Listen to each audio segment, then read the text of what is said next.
Hello guys, welcome to my YouTube channel. आज हम देखेंगे आरओ एआरओ से संबंधित विगत प्रश्नों को। आइए हम प्रारंभ करते हैं। ये मेरा पहला यूट्यूब वीडियो है, इसलिए अगर कोई मिस्टेक हो तो प्लीज़ कोऑपरेट कीजिएगा।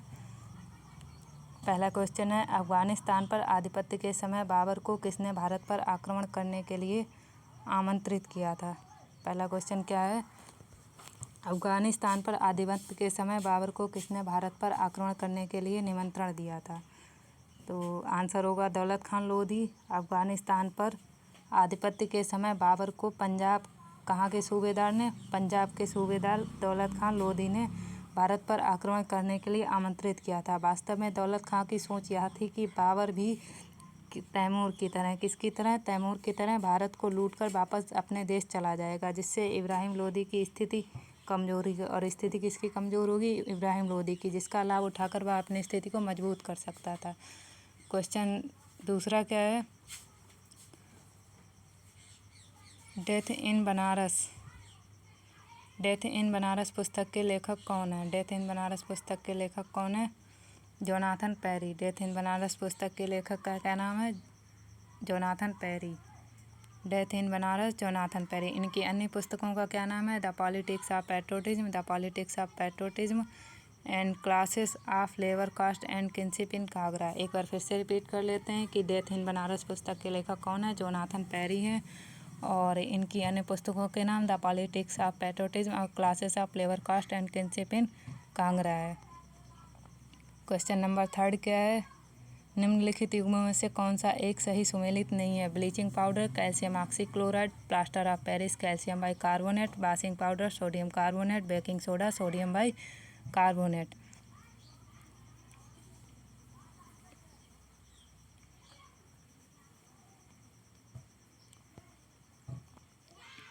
Bleaching powder, calcium oxychloride. Right answer होगा bleaching powder, calcium oxychloride, plaster of Paris, calcium sulphate dihydrate, washing soda, sodium carbonate, baking soda, sodium bicarbonate.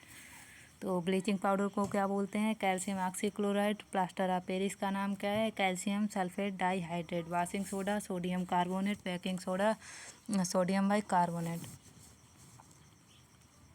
Question number 4, सूची first को सूची सेकंड से सुमेलित कीजिए तथा सूचियों को नीचे दिए गए कोड से सही उत्तर चुनिए।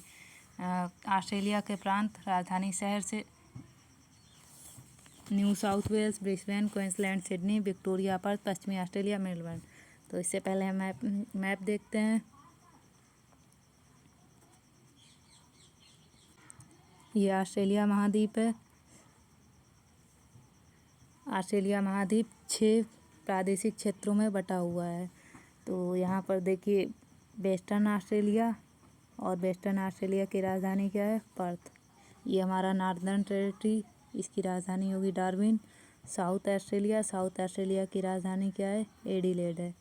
और क्वींसलैंड की राजधानी ब्रिस्बेन, और न्यू साउथ वेल्स की राजधानी सिडनी, विक्टोरिया की राजधानी मेलबर्न। टोटल कितने टेरिटरीज हैं? 6।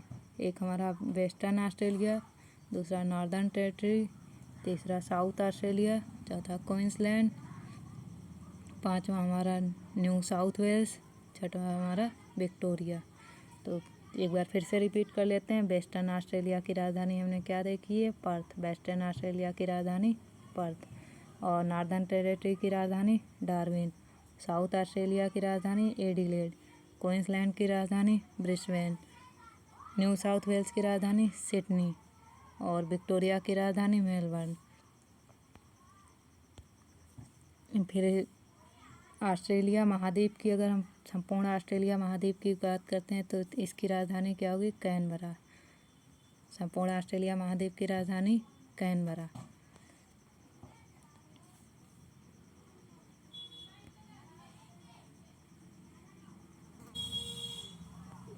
न्यू साउथ वेल्स की राजधानी सिडनी, क्वींसलैंड की ब्रिस्बेन, विक्टोरिया की मेलबर्न, पश्चिमी ऑस्ट्रेलिया की पर्थ। क्वेश्चन नंबर 5, सूची फर्स्ट को सूची सेकंड से सुमेलित कीजिए तथा सूचियों को नीचे दिए गए कोड से सही उत्तर चुनिए। ललित कला अकादमी, 1954, संगीत नाटक अकादमी 1952, राष्ट्रीय नाट्य विद्यालय 1959, सांस्कृतिक संसाधन एवं प्रशिक्षण केंद्र 1979।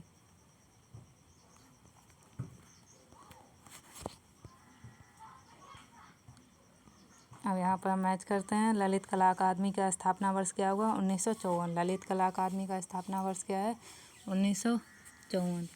ललित कला अकादमी का स्थापना वर्ष 1954। संगीत नाटक अकादमी का स्थापना वर्ष क्या होगा? 1953। राष्ट्रीय नाट्य विद्यालय 1959, सांस्कृतिक संसाधन एवं प्रशिक्षण केंद्र 1979। जब हम विकल्प की बात करेंगे तो विकल्प में संगीत नाटक अकादमी का स्थापना वर्ष 1952 दिया गया है। Question number 6। क्वेश्चन नंबर 6 क्या है कि बाघ अभयारण्य, निम्नलिखित बाघ अभयारण्य या टाइगर रिजर्व में से कौन सा मध्य प्रदेश में स्थित नहीं है? ऑप्शन क्या है? अमनगढ़, बांधवगढ़, कान्हा, संजय दुबरी। तो यहाँ पर अमनगढ़ बाघ अभयारण्य हमारा एमपी में नहीं स्थित है। ये कहाँ पर स्थित है? यूपी के बिजनौर जिले में। कहाँ पर? यूपी के बिजनौर जिले में। इसे कॉर्बेट बाघ अभयारण्य के बफर क्षेत्र के रूप में घोषित किया गया है। ये किसका बफर क्षेत्र है? कॉर्बेट टाइगर रिजर्व का। बांधवगढ़, कान्हा, संजय दुबरी बाघ अभयारण्य एमपी में स्थित है। क्वेश्चन नंबर 7 कौन सा है? कौन सा कोयला आधारित बिजली संयंत्र यूपी में स्थित है? डार्लीपाली, दादरी, सिंगरौली, विंध्याचल। तो दादरी और सिंगरौली यूपी में स्थित कोयला आधारित बिजली संयंत्र है। डार्लीपाली उड़ीसा और विंध्याचल एमपी में स्थित है। यूपी में कोयला आधारित बिजली संयंत्रों के नाम क्या हैं? दादरी, एक दादरी, दूसरा सिंगरौली। और जब हम डार्लीपाली की बात करेंगे, यह कहाँ पर स्थित है? उड़ीसा में। विंध्याचल सभी को आपको पता होगा कि एमपी में स्थित है। यूपी में एनटीपीसी की कोयला आधारित बिजली संयंत्रों की संख्या कितनी है? अगर एग्जाम में पूछा जाए कि एनटीपीसी की कोयला आधारित बिजली संयंत्रों की संख्या कितनी है? टोटल संख्या है 5। अब ये 5 कौन कौन से हैं? एक हमारा सिंगरौली हो गया, दादरी, रिहंद, फिरोज गांधी, ऊंचाहार, टांडा। सिंगरौली, दादरी, रिहंद, पहला सिंगरौली, दूसरा दादरी, तीसरा रिहंद, चौथा फिरोज गांधी, ऊंचाहार, पांचवा टांडा। एक बार फिर से रिपीट करते हैं कि एनटीपीसी की कोयला आधारित बिजली संयंत्रों की संख्या 5 है। 5 कौन कौन से हैं? पहला सिंगरौली, दूसरा दादरी, तीसरा रिहंद, चौथा फिरोज गांधी, ऊंचाहार, पांचवा टांडा। कोयला आधारित एक बिजली संयंत्र मेजा में है जो संयुक्त क्षेत्र का संयंत्र है। क्वेश्चन नंबर 8, यह निम्नलिखित में से कौन सा सही सुमेलित नहीं है? पशु और उनकी नस्लें। तो गाय देवनी, बकरी बरबरी, भैंस भदावरी, भेड़ गिर। गाय की नस्ल क्या है? देवनी, राइट है। बकरी बरबरी, राइट। भैंस भदावरी, राइट। गाय, गिर किसकी नस्ल है? गाय की। जबकि ऑप्शन में हमारा क्या दिया गया था? भेड़, इसलिए कौन सा सही नहीं है? गिर। गाय की नस्ल का नाम फिर से एक बार याद कर लीजिए। देवनी, बकरी बरबरी, भैंस भदावरी, गाय गिर। क्वेश्चन नंबर 9, सूची फर्स्ट को सूची सेकंड से सुमेलित करना है। पुस्तक और उसके लेखक को मैच करना है। अब यहाँ पर आंसर देख लेते हैं सीधे। राष्ट्र पंचाध्यायी, इसके राइटर कौन है? नंददास। राष्ट्र पंचाध्यायी नंददास। चैतन्य भागवत वृंदावन दास, चैतन्य मंगल जयनंदा, भक्ति रत्नाकर, नरहरि चक्रवर्ती। राष्ट्र पंचाध्यायी के राइटर का नाम क्या है? नंददास। चैतन्य भागवत के वृंदावन दास, चैतन्य मंगल के जयनंदा, भक्ति रत्नाकर के नरहरि चक्रवर्ती। अब यहाँ पे जैसे हमें मोस्टली कन्फ्यूज़न होता है कि हम कैसे याद करें, तो राष्ट्र पंचाध्यायी किसकी है? 5 अध्याय किसके हैं? नंद के। और चैतन्य भागवत कहाँ पर होती है? वृंदावन में होती है। 5 अध्याय अगर याद करेंगे तो किसके हैं? नंद जी के हैं। और चैतन्य की जो भागवत है वो कहाँ पर हो रही? वृंदावन में। चैतन्य मंगल, मंगल जब हम कोई काम करते हैं कहते हैं जय हो, तो क्या हुआ? चैतन्य मंगल जयनंदा, भक्ति रत्नाकर, नरहरि चक्रवर्ती। और रत्न किसके पास है? चक्रवर्ती, नरहरि चक्रवर्ती। क्वेश्चन नंबर 10, कौन सा आहार समूह मनुष्य के शरीर को अधिकतम ऊर्जा प्रदान करता है? तो यहाँ पर कार्बोहाइड्रेट, वसा और प्रोटीन, ये कि हमें क्या करते हैं? अधिकतम ऊर्जा प्रदान करते हैं। तो आंसर क्या है कि आहार समूह में से अधिकतम ऊर्जा प्रदान करने वाला समूह कार्बोहाइड्रेट, वसा और प्रोटीन है। जब हम 1 ग्राम कार्बोहाइड्रेट तथा प्रोटीन से कितनी कैलोरी ऊर्जा प्राप्त करेंगे? 4 कैलोरी ऊर्जा। 1 ग्राम कार्बोहाइड्रेट तथा प्रोटीन से 4 कैलोरी ऊर्जा, जबकि 1 ग्राम वसा से 9 कैलोरी ऊर्जा मिलती है। जबकि जल, विटामिन और लवण से कोई ऊर्जा नहीं मिलती है। ऊर्जा हमें किससे प्राप्त हो रही है? कार्बोहाइड्रेट, प्रोटीन, वसा से। लेकिन ऊर्जा प्राप्ति किससे नहीं हो रही? विटामिन, जल एंड लवण से। बल्कि ये शरीर के उपापचय को सुचारू रूप से चलाने में सहायक होते हैं। क्वेश्चन नंबर 11, तीनों गोलमेज सम्मेलनों में भाग लेने वाले भारतीय नेताओं में कौन थे? तो ये आपको शायद पता होगा कि डॉक्टर बी आर अम्बेडकर ने तीनों गोलमेज सम्मेलनों में भाग लिया था। तीनों गोलमेज सम्मेलन में भाग लेने वाले डॉक्टर बी आर अम्बेडकर, जबकि महात्मा गांधी ने सिर्फ द्वितीय गोलमेज सम्मेलन में भाग लिया था। इन्होंने इस सम्मेलन में कांग्रेस के प्रतिनिधि के रूप में भाग लिया। इसके अतिरिक्त एनी बेसेंट तथा सरोजिनी नायडू ने भारतीय महिलाओं का प्रतिनिधित्व द्वितीय गोलमेज सम्मेलन में किया था। अब इसको हम थोड़ा डीप में देखते हैं कि अम्बेडकर ऐसे हैं जिन्होंने तीनों गोलमेज सम्मेलन में भाग लिया, लेकिन गांधी ने कांग्रेस का प्रतिनिधित्व करने के लिए सम्मेलन में भाग लिया था। और एनी बेसेंट और सरोजिनी नायडू, ये दो नाम आपको याद रखने हैं कि एनी बेसेंट और सरोजिनी नायडू ने भारतीय महिलाओं का प्रतिनिधित्व द्वितीय गोलमेज सम्मेलन में किया था। फिर है क्वेश्चन नंबर 12, कौन से देश बाल्टिक सागर के तट पर स्थित नहीं है? इसके सारे ऑप्शन देखते हैं कि पहला ऑप्शन है लातविया और पोलैंड, दूसरा है लातविया और रूस, तीसरा स्वीडन और रूस, चौथा है स्वीडन और नॉर्वे। फिर से रिपीट करते हैं कि क्या क्वेश्चन था, कौन सा देश बाल्टिक सागर के तट पर स्थित है नहीं है? तो लातविया और पोलैंड, दूसरा लातविया और रूस, तीसरा स्वीडन और रूस, चौथा स्वीडन और नॉर्वे। पहले मैप देखते हैं इसको, अगर मैप में मेमोराइज करते हैं। ये बाल्टिक सागर का मैप है। इसकी सीमा हमारे बाल्टिक सागर की सीमा कुल 9 देशों से मिलती है। कितने देशों से मिलती है? 9 से। अब हम इसको मैप वाइज देखेंगे। एक ही हमारा हो गया डेनमार्क। क्या हो गया? डेनमार्क। किससे बाल्टिक सागर किससे टच कर रहा है? डेनमार्क से। पूर्वोत्तर Germany, Poland, Russia, Lithuania, Latvia, Estonia, Finland, Sweden. यहाँ पर आप देख सकते हैं कि नॉर्वे बाल्टिक सागर को टच नहीं कर रहा है। स्वीडन 1, डेनमार्क 2, जर्मनी 3, पोलैंड 4, रसिया 5, Lithuania 6, Latvia 7, Estonia 8, Finland 9। Total 9 countries क्या करते हैं? बाल्टिक सागर की सीमा को बनाते हैं। तो यहाँ पर एक बार हम फिर देख लेते हैं।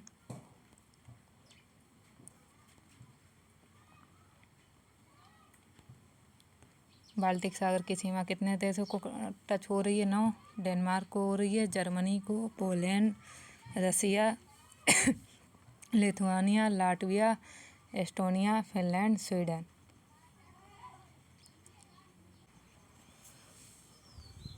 बाल्टिक सागर के तट पर स्थित नहीं है पूछा, तो इसमें अभी आपको बताया था मैप में कि नॉर्वे टच नहीं कर रहा है बाल्टिक सागर को। बाल्टिक सागर के तट पर स्थित देश हमने देखे थे, डेनमार्क था, Estonia, Finland, Latvia, Lithuania, Sweden, पूर्वोत्तर जर्मनी, पोलैंड तथा रूस। नॉर्वे की सीमा बाल्टिक सागर से नहीं लगती है।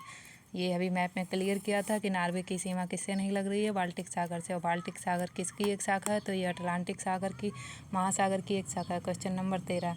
वैसे करंट के ये पुराने क्वेश्चन है, लेकिन हमारे करंट को कैसे हमें मतलब इम्पोर्टेंट कैसे देखना है, ये क्लियर करने के लिए प्रीवियस ईयर क्वेश्चन को देखना ज़रूरी है। निम्नलिखित में से किस राज्य ने भारत कौशल 2021 प्रतियोगिता, क्या पूछा गया है? भारत कौशल 2021 प्रतियोगिता में सबसे अधिक पदक जीते थे। मतलब एक बार क्वेश्चन फिर देख लीजिए कि क्वेश्चन पूछने का तरीका क्या है। किस राज्य ने भारत कौशल 2021 प्रतियोगिता में सबसे अधिक पदक जीते थे, जिसका परिणाम भारत सरकार द्वारा जनवरी 2022 में घोषित किया गया? तो आंसर उड़ीसा है। हमें आंसर नहीं देखना है, ओनली इसका पैटर्न देखना है। Question number 14। हिमालय में त्रिशूल शिखर के संदर्भ में निम्नलिखित में से कौन से कथन सही है? हिमालय में त्रिशूल शिखर के संबंध में निम्नलिखित कौन सा सही है? तो कथन पहला है, यह उत्तराखंड के बागेश्वर जिले में स्थित है। यह चोटी, दूसरा कथन है, यह चोटी 7500 मीटर से भी अधिक ऊंची है।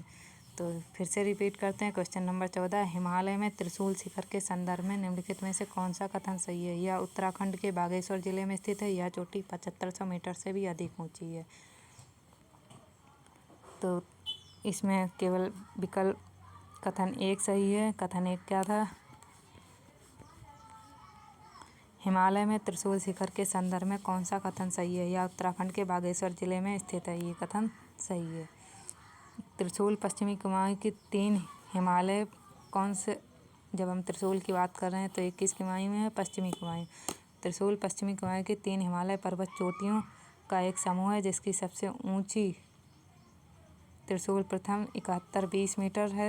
तीन चोटियों को त्रिशूल फर्स्ट, त्रिशूल सेकंड, त्रिशूल थर्ड नाम दिया गया। त्रिशूल समूह नंदा देवी अभयारण्य को घेरने वाली चोटियों के वलय के दक्षिण पश्चिम कोने का निर्माण करता है। त्रिशूल शिखर उत्तराखंड के बागेश्वर जिले के समीप स्थित है। त्रिशूल पश्चिमी कुमायूं की 3 हिमालय पर्वत चोटियों का समूह है। अगर पूछा जाए त्रिशूल किसका एक भाग है तो पश्चिमी कुमायूं की 3 हिमालय पर्वत चोटियों का एक समूह है। इसकी सबसे ऊंची त्रिशूल फर्स्ट है 7120 मीटर। 3 चोटियों को त्रिशूल प्रथम, त्रिशूल सेकंड, त्रिशूल थर्ड नाम दिया गया। त्रिशूल समूह नंदा देवी अभयारण्य को घेरने वाली चोटियों के वलय के दक्षिण पश्चिम कोने का निर्माण करता है। त्रिशूल शिखर उत्तराखंड के बागेश्वर जिले के समीप स्थित है। क्वेश्चन नंबर 15, कौन सा एक स्थलीय पारिस्थितिकी तंत्र का भाग नहीं है? तो ये पर्वत, सागर, निम्न अर्धशुष्क परिस्थिति। यहाँ पे जब हम देखते हैं तो सागरीय पारिस्थितिकी तंत्र पता हुआ कि नहीं है। पारिस्थितिकी तंत्र के प्रकार जो मुख्य रूप से भूमि पर पाए जाते हैं। पारिस्थितिकी तंत्र के प्रकार जो जमीन से जुड़े हुए होते हैं उन्हें हम क्या बोलते हैं? स्थलीय पारिस्थितिकी। यह पृथ्वी के कुल सतह के क्षेत्र का लगभग कितना % है? 25 से 30% है। पारिस्थितिकी तंत्र के प्रकार जो मुख्य रूप से भूमि पर पाए जाते हैं स्थलीय पारिस्थितिकी तंत्र कहलाते हैं। ये पृथ्वी के कुल सतह के क्षेत्र का लगभग 25 से 30% है। भूमि पर जीवों और पर्यावरण के बीच अंतर संबंध स्थलीय पारिस्थितिकी का निर्माण करते हैं। स्थलीय पारिस्थितिकी तंत्र के सबसे महत्वपूर्ण सीमित कारक आर्द्रता और तापमान है। स्थलीय पारिस्थितिकी तंत्र में सम्मिलित क्षेत्र, टुंड्रा वन पारिस्थितिकी तंत्र, घास का मैदान पारिस्थितिकी तंत्र, मरुस्थलीय पारिस्थितिकी तंत्र, पर्वत पारिस्थितिकी तंत्र, स्थलीय पारिस्थितिकी तंत्र, अर्धशुष्क पारिस्थितिकी तंत्र। सागरीय पारिस्थितिकी तंत्र सबसे स्थायी कई बार क्वेश्चन रिपीट हुआ है पेपर में कि सबसे स्थायी पारिस्थितिकी तंत्र कौन सा है, तो इसका आंसर क्या होगा? सागरीय पारिस्थितिकी तंत्र। इसको सही से एक बार देख लीजिए कि कौन एक स्थलीय पारिस्थितिकी तंत्र का एक उपभाग नहीं है। तो पर्वत पारिस्थितिकी तंत्र, सागरीय पारिस्थितिकी तंत्र, निम्न स्थलीय पारिस्थितिकी तंत्र, अर्धशुष्क। इसमें क्लियर है कि सागरीय पारिस्थितिकी तंत्र नहीं है। पारिस्थितिकी तंत्र के प्रकार जो मुख्य रूप से भूमि पर पाए जाते हैं उनको हम क्या बोलते हैं? स्थलीय पारिस्थितिकी तंत्र कहलाते हैं। यह पृथ्वी के कुल सतह क्षेत्र का लगभग 25 से 30% है। भूमि पर जीवों और पर्यावरण के बीच अंतर संबंध किसका निर्माण करते हैं? यहाँ पे बात हो रही है जीव और पर्यावरण के बीच अंतर संबंध स्थलीय पारिस्थितिकी तंत्र का निर्माण करते हैं। स्थलीय पारिस्थितिकी तंत्र के सबसे महत्वपूर्ण सीमित कारक का क्या नाम है? आर्द्रता और तापमान है। स्थलीय पारिस्थितिकी तंत्र में सम्मिलित क्षेत्र, टुंड्रा वन पारिस्थितिकी तंत्र, घास का मैदान पारिस्थितिकी तंत्र, मरुस्थलीय पारिस्थितिकी तंत्र, पर्वत पारिस्थितिकी तंत्र, निम्न स्थलीय पारिस्थितिकी तंत्र, अर्धशुष्क पारिस्थितिकी तंत्र आदि है। सागरीय पारिस्थितिकी तंत्र सबसे स्थायी पारिस्थितिकी तंत्र है। क्वेश्चन नंबर 16, जनवरी 2022 में घोषित भारत के तीसरे राष्ट्रीय जल पुरस्कार के संदर्भ में कौन सा कथन सही है? तो यहाँ पर जनवरी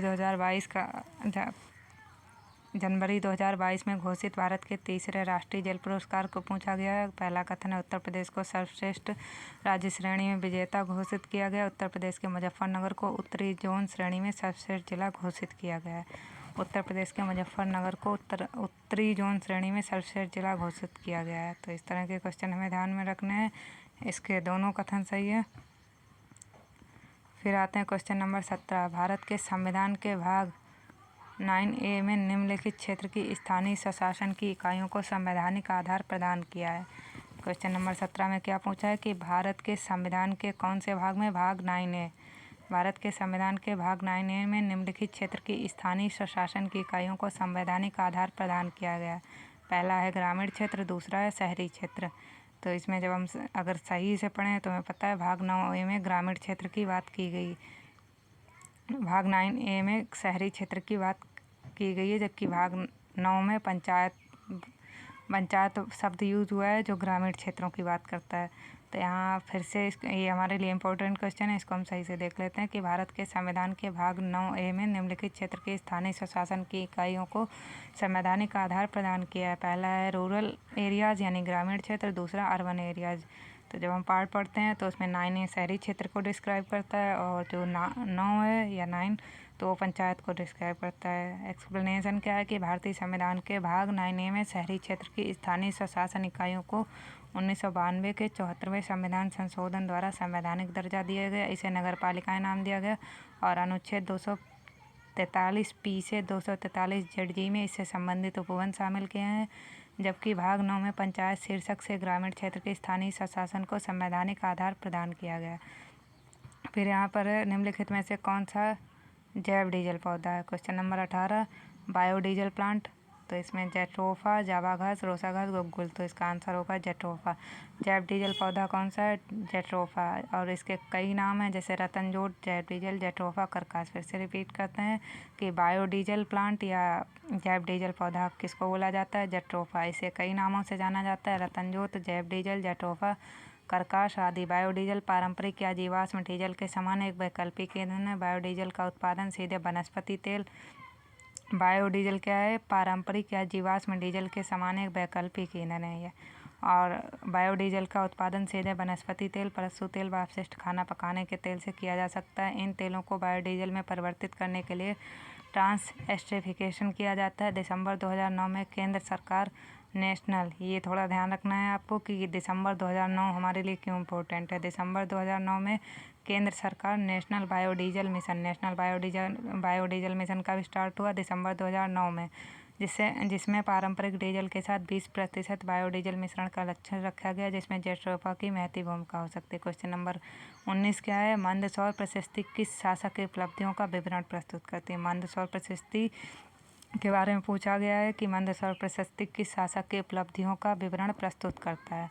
तो मंदसौर प्रशस्ति गुप्त शासक कुमारगुप्त प्रथम के उपलब्धियों का विवरण देती है। मंदसौर अभिलेख में गुप्त शासक कुमारगुप्त प्रथम के उपलब्धियों का ये थोड़ा ध्यान में रखना है कि जब मंदसौर अभिलेख की बात होती है तो हमें किससे कनेक्ट करना है? कुमारगुप्त प्रथम से। मंदसौर अभिलेख में गुप्त शासक कुमारगुप्त प्रथम के उपलब्धियों का विवरण दिया गया है। मंदसौर प्रशस्ति की रचना किसने की है? कवि वत्सव ने की है। कवि वत्सव ने मंदसौर अभिलेख में ही सूर्य पूजा का वर्णन किया गया तथा रेशम का काम करने वाले लोगों का भी वर्णन इसमें किया गया। गुप्त काल में कुमारगुप्त प्रथम ने ही सर्वाधिक अभिलेख जारी करवाया था।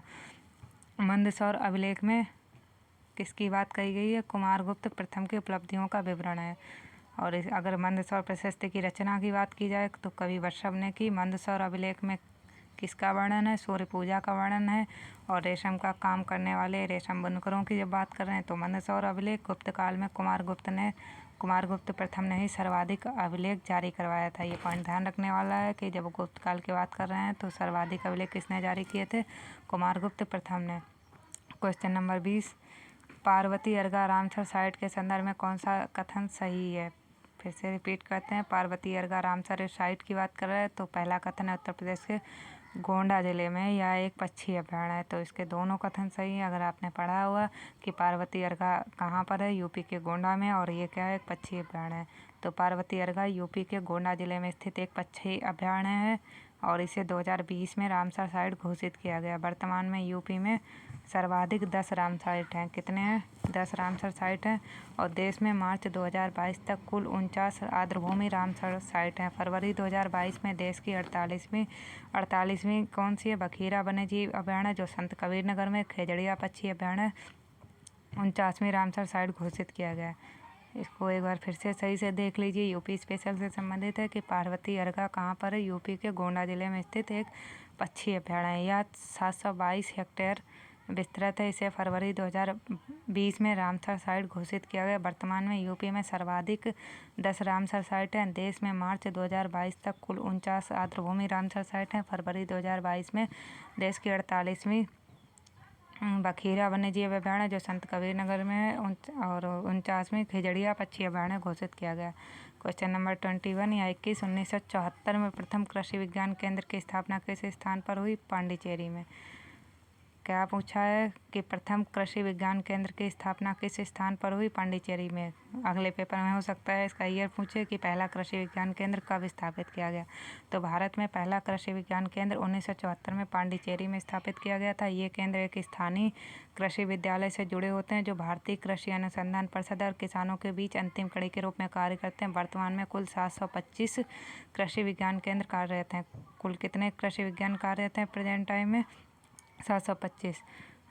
क्वेश्चन नंबर 22 जो करंट अफेयर का है, स्वच्छ सर्वेक्षण 2021 में यूपी ने कौन सा स्थान प्राप्त किया था। स्वच्छ सर्वेक्षण यानी स्वच्छ सर्वेक्षण की बात हो रही है, इसमें यूपी का स्थान पूछा है, तो इसमें था इसका होगा 6ठा स्थान। फिर आते हैं क्वेश्चन नंबर 23। निम्नलिखित में से कौन सी नदी घाटी बेसिन क्षेत्रफल में सबसे बड़ी है। कावेरी, महानदी, नर्मदा, ताप्ती। तो सबसे बड़ी होगी महानदी घाटी बेसिन। महानदी की नदी घाटी बेसिन के साथ उपरोक्त नदियों में क्षेत्रफल में सबसे बड़ी है। अब यहाँ पर जब हम डिटेल में बाद में देखेंगे तो इसका लेकिन क्षेत्रफल याद करने की ज़रूरत नहीं है। फिर यहाँ पर है क्वेश्चन नंबर 24। वैज्ञानिक का नाम, name of scientist, area work match करना है। बीरबल साहनी, हरित क्रांति। केसी मेहता, भ्रूण विज्ञान। पी महेश्वरी, जीवाश्म विज्ञान। एम.एस. स्वामीनाथन, पादप रोग विज्ञान। राइट मैच क्या होगा कि बीरबल साहनी किससे संबंधित हैं, जीवाश्म वनस्पति विज्ञान। बीरबल साहनी किससे संबंधित हैं, जीवाश्म वनस्पति विज्ञान। केसी मेहता, पादप रोग विज्ञान। पी महेश्वरी, भ्रूण विज्ञान। एम.एस. स्वामीनाथन, हरित क्रांति। बीरबल साहनी का क्षेत्र क्या है, जीवाश्म वनस्पति विज्ञान। केसी मेहता किससे संबंधित हैं, पादप रोग विज्ञान। पी महेश्वरी, भ्रूण विज्ञान। एम.एस. स्वामीनाथन, हरित क्रांति। फिर क्वेश्चन नंबर 25 या 25। उत्तर प्रदेश में उत्तर प्रदेश कृषि विविधीकरण परियोजना, इसको इंग्लिश में भी एक बार देख लीजिए। Uttar Pradesh diversified agriculture support project. DASP का मतलब, डी मतलब डाइवर्सिफाइड, ए मतलब एग्रीकल्चर, एस मतलब सपोर्ट, पी मतलब प्रोजेक्ट। उत्तर प्रदेश में उत्तर प्रदेश कृषि विविधीकरण परियोजना यूपी डास प्रायोजित की गई। किसके द्वारा, तो विश्व बैंक के द्वारा। विविध कृषि सहायता परियोजना, diversified agriculture dance support project. Uttar Pradesh diversified agriculture support project was sponsored in UP पूछा है, तो ये वर्ल्ड बैंक के द्वारा है। विविध कृषि सहायता परियोजना डास का पहला चरण कब शुरू हुआ था, 23 सितंबर 1998 में वर्ल्ड बैंक की सहायता से प्रारंभ किया गया था। 23 सितंबर 1998 में वर्ल्ड बैंक की सहायता से प्रारंभ किया गया था, जो मार्च 2004 तक चला। इसका उद्देश्य किसानों की भागीदारी के माध्यम से कृषि विविधीकरण की प्रक्रिया को तेज करना था। डास का द्वितीय चरण नवंबर 2007 में राज्य सरकार द्वारा प्रारंभ किया गया।